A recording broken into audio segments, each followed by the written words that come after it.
sociais gerar um corpo celular. E desses corpos saem inúmeros prolongamentos que são conhecidos como cálices ginásticos, denominados dendritos.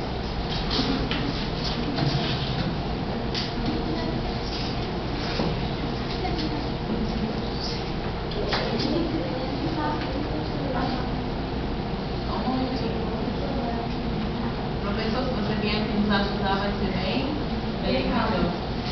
Bem mais rápido.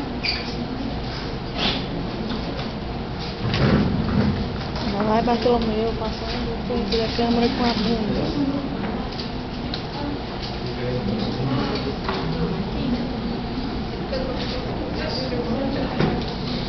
A transmissão dos impulsos nervosos. A transmissão dos impulsos nervosos é feita por meio dos neurônios dispostos um bem próximo ao outro, porém com um pequeno espaço entre eles, denominado fenda sináptica. Para que não haja interrupção do envio dos estímulos, no final dos axônios, as substâncias condutoras, os neurotransmissores, que estão lançados na fenda sináptica, permitindo assim a passagem do impulso. Sinapse é um conjunto de eventos e estruturas relacionados à transmissão do impulso nervoso. Habitualmente, as fibras nervosas se agrupam em feixes revestidos por tecido conjuntivo, formando os nervos.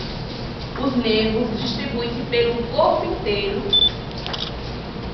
estabelecendo contato com o sistema nervoso central, os órgãos, os tecidos, as células e os efetores, que são os músculos e as glândulas.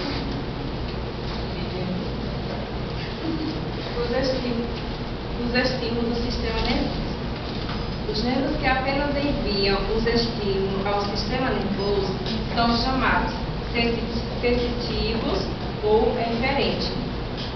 Existe a transmissão dos estímulos do sistema nervoso. Peraí, professor.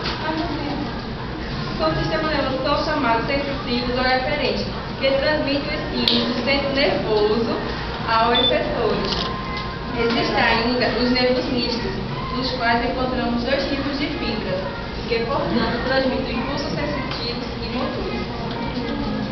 Eu vou falar sobre membranas, que revestem o sistema nervoso central, que são as meninges duramáticas, que está em contato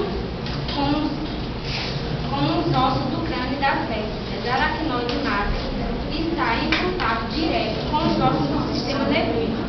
Além da sua função protetora, as meninges surgiram seus vasos em torno do sistema nervoso. Nutrida aracnoide